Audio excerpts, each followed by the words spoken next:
আমি একটু খোলাখুলি জানতে চাই যে এই বিষয়ে যে ধরেন আমরা যে প্রতিষ্ঠানটার কথা বলছি আন্তর্জাতিকভাবে যাদের একটু উপস্থিতি রয়েছে ইসকন, তো ইসকন তো জুলাই মাসেই চিন্ময় কৃষ্ণ কে মানে তাদের সংগঠন থেকে বহিষ্কার করেছিল, কিন্তু ব্যাপারটার সাথে ইসকনের সাথে চিন্ময়, পতাকা অবমাননা, গ্রেপ্তার, এগুলি কি খুব দরকার ছিল? মানে কেউ কেউ বলছেন যে এটি আসলে মানে মানে এই এই চিন্ময় কৃষ্ণদাস ব্রহ্মচারীকে গ্রেপ্তার করে তারা আলোচনার বদলে মামলা গ্রেপ্তারে সরকার কেন গেল, সেইটাও একটা প্রশ্ন। আপনার কাছে কি মনে হয়, আপনি যদি একটু ছোট করে বলতেন। আমি যেটা খুব ছোট করে বলি সেটা হলো যে আসলে যে পরিস্থিতি ছিল এবং যেভাবে প্রভোগ করা হয়েছিল তাকে তো অ্যারেস্ট না করে উপায় ছিল না, কারণ আইন অনুযায়ী তাকে অ্যারেস্ট করতে হয়। মামলা হয়েছে, অ্যারেস্ট করেছে, বেল দেয় নাই, সেটা হলো জুডিশিয়ারির ব্যাপার। এবং তারপরে তো আরো উচ্চতর আদালতে যাওয়ার সুযোগ ছিল, তা না করে তারা কিন্তু সেখানে ভায়োলেন্স করেছে চিন্ময়ের যারা সহযোগী সহকারী আছে। তো আমিও শুনেছি বা পত্রিকাতে পড়েছি যে চিন্ময়কে ইসকন থেকে বহিষ্কার করা হয়েছে। তাহলে ইসকন সেটা এখন স্পষ্ট করে জোরে বলুক, ভারত থেকে সেটা বলা হোক যে প্রেস ইসকন। কনফারেন্স করে যেন যেন তো প্রেস কনফারেন্স করে বলেছে ইসকন পরদিনই যে আমাদের সাথে চিন্ময় কৃষ্ণের কোনো রকম কোনো সম্পর্ক নেই। দেখুন, তারপরেও কিন্তু ভারতীয় মিডিয়া এটাকে কিন্তু ইসকনের বিরুদ্ধে যে একটা ব্যবস্থা নেওয়া হয়েছে সেটা ভেবে কিন্তু উত্থাপন করছে এটাকে। এখন মানে এটা মিথ্যাচার খুবই কিন্তু দেখুন, মিথ্যাচারের মাধ্যমে, পুরো জিনিসটা মিথ্যাচারের মাধ্যমে করা হচ্ছে, এটাই হলো দুঃখজনক।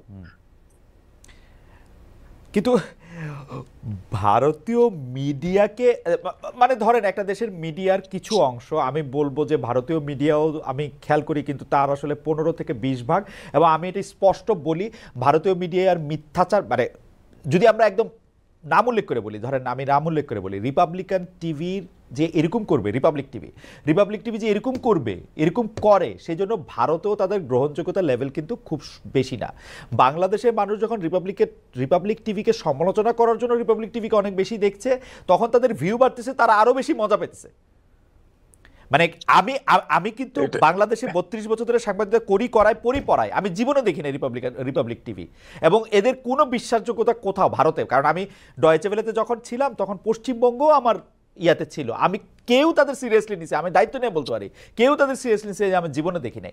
আমরা এত সিরিয়াসলি কেন নিতেছি এটাকে আসলে? দেখুন দেখুন দেখুন, আমি কিন্তু রিপাবলিক টিভি দেখে কোনো কিছু বলি নাই, হ্যাঁ, বা আমার মতো কেউ কিন্তু বলে নাই। ব্যাপারটা হলো যে এই যে মিডিয়া এবং দর্শকের যে একটা মিথস্ক্রিয়া, এটা কিন্তু হলো, এটা কিন্তু আপনি নিয়ন্ত্রণ করতে পারবেন না। এটা কখন যে কোন দিকে যাবে এটার কোনো ঠিক ঠিকানা নেই। এই যে একটা হাইপ সৃষ্টি করা, সেই হাইপে অনেক কিছুকে আগায় নিয়ে যায়, অনেক ফালতু জিনিসও অনেক বেশি গুরুত্ব পেয়ে বসে। বিষয়টা সেরকমই। কিন্তু আপনি শুধু রিপাবলিক টিভির কথা বলবেন কেন? আমি তো আপনাকে একটা ছোট্ট উদাহরণ দিলাম যে টেলিগ্রাফের টেলিগ্রাফের মতো পত্রিকা। ভারতীয়, আমি সত্যি কথা বলি আপনাকে, ভারতীয় মেন স্ট্রিম মিডিয়া যথেষ্ট বাজে রোল প্লে করছে। এবং আমি ভারতে 9 বছর কাটিয়েছি, আমি এরকম কখনো দেখিনি। ভারতীয় মিডিয়া ওয়াজ সো রোবাস্ট, এত তাদের আত্মশক্তি এত শক্তিশালী ছিল যে সরকারকে তারা কেয়ার করতো না, বিরোধ মতকে তারা সবসময় সামনে নিয়ে আসতে পারতো, এবং একটা বাজে ইস্যুতে তারা কখনো এভাবে, অন্তত মেন স্ট্রিম মিডিয়া এভাবে আসতো না। এবার কিন্তু আমরা মেন স্ট্রিম মিডিয়াকে দেখি নাই যে একটা ন্যাশনাল রোল প্লে করতে, এটা খুবই দুঃখজনক। আমি ভারতীয় ভারতীয় মেন স্ট্রিম রাজনীতি যেমন ডান দিকে ঝুঁকে গেছে অনেকখানি, মনে হচ্ছে আমার যে ভারতীয় মেন স্ট্রিম মিডিয়াও অনেকখানি না তাদের ভূমিকা হারিয়েছে। না অ্যাডভাইজার হোসেন, আমি শুধু একাডেমিক ইন্টারেস্টে জানতে চাচ্ছি যে হারাইলো, আমি তার ভোক্তা কেন হচ্ছি? মানে আমার জন্য ভারতীয় মিডিয়াটা কেন জরুরি? ভারতীয় মিডিয়াতে কি দেওয়া হচ্ছে সেইটা আমি কেন এইটা নিয়ে রিয়েক্ট করতেছি এত বেশি? আমার দরকারটা কি ভারতীয় মিডিয়ার খবর দিয়ে খবর জানার? মানে কি আমি, কারণ আমরা কি এটা স্বাভাবিকভাবে বুঝতেছি না যে এই অঞ্চলের মধ্যে Reuters, BBC, CNN, Al Jazeera, Deutsche ভেলের মতো ইন্টারন্যাশনাল মিডিয়াগুলিও রয়েছে। বাংলাদেশের অবস্থা যদি এমনই হইতো যেটা ভারতীয় মিডিয়া দাবি করতেছে, তাহলে তারা রিপোর্ট করতো না? আমাদের মধ্যে কি একটু রেশনাল চিন্তা নাই? আসলে আছে, কিন্তু আপনি খেয়াল করে দেখুন, যে ঘটনাগুলি ভারতে ঘটছে, আমাদের সীমান্তে ঘটছে, বা আগরতলায় ঘটলো, সেগুলিকে তো আপনি ইগনোর করতে পারবেন না। তার মানে ভারতীয় মিডিয়ার যে এই যে মিসইনফরমেশন ডিসইনফরমেশন ক্যাম্পেইন, সেটা ভারতে যথেষ্টই গুরুত্ব পাচ্ছে। ভারতে যখন যে জিনিসটা গুরুত্ব পাচ্ছে, সেটাকে আমরা গুরুত্বহীন চাইলেও বলতে পারছি না, কারণ সেটা ভুক্তভোগী হচ্ছে আমরা। কাজেই আমাদেরকে সেটা তখন এই লোকজন সেগুলি দেখছে। না না, আমি এটাকে এরকম করে দেখতে চাই যে ধরেন আমি যদি আয়োজন করে আমার একটা শিক্ষা প্রতিষ্ঠানে আরেকটা দেশের পতাকা পারানের প্রতিযোগিতা করি, তাহলে তো এইটার হিটটাও তো আমার নিতে হবে, তাই না? এই ধরনের কোনো কাজ আমি সমর্থন করি না, আমি শিওর আমাদের সরকারও সমর্থন করে না, এ ব্যাপারে আমি নিশ্চিন্ত। তবে অনেক কিছুই ঘটে যেগুলি সরকারের বা অ্যাডভাইজারদের বিচার বুদ্ধির বাইরেও ঘটে যায় অনেক ঘটনা। কারণ মব ফিলিংস হলো একটা জিনিস যেটাকে আপনি সবসময় নিয়ন্ত্রণ করতে পারবেন না। না, কিন্তু মব ফিলিংস, এই যে ভারতে বাংলাদেশ বিরোধী তৎপরতা, উস্কানিমূলক কর্মকাণ্ডের নিন্দা আমরা সবসময় জানাই, বাংলাদেশ যাতে ভারত বিরোধীদের নামে ভারত কার্ড খেলতে উস্কানিমূলক কিছু না করে, সেটা ভারতের পতাকা অবমাননা করাই হোক বা একটা জাতি হিসাবে একটা জাতিকে খুব খারাপ করে গালাগালি দেওয়ার মধ্যেই হোক, এইটা রোধ করার জন্য কি আমাদের উদ্যোগ আছে? এটা আসলে এখানেই তো মানে আপনার সমস্যা রয়ে গেছে বিভিন্ন রকম, যে আহ, আপনি কতটুকু নিয়ন্ত্রণ করবেন। আপনি যদি নিয়ন্ত্রণ করতে চান তাহলে তো আবার আপনি ওই 5 আগস্ট পূর্ববর্তী সময়ে চলে যাচ্ছেন, রাইট। যে মিডিয়াকে নিয়ন্ত্রণ করা, মানুষের মতামত প্রকাশকে নিয়ন্ত্রণ করা। অনেক সময় তেতো ওষুধও তো গিলতে হয়। আমরা সেটা পছন্দ করি বা না করি, এই ঘটনাটা ঘটছে বা কেউ একজন কিছু বলছে, এই সরকারের বিরুদ্ধে তো প্রচন্ড তীব্র সমালোচনা হচ্ছে বিভিন্ন মিডিয়াতে, যেটা এটা আমরা মেনে নেই। আমরা যে ঠিক আছে, এটা তার বলার অধিকার আছে, সে বলতে থাকুক। তো এইভাবেই এটাকে অনেকখানি দেখতে হয় এখন।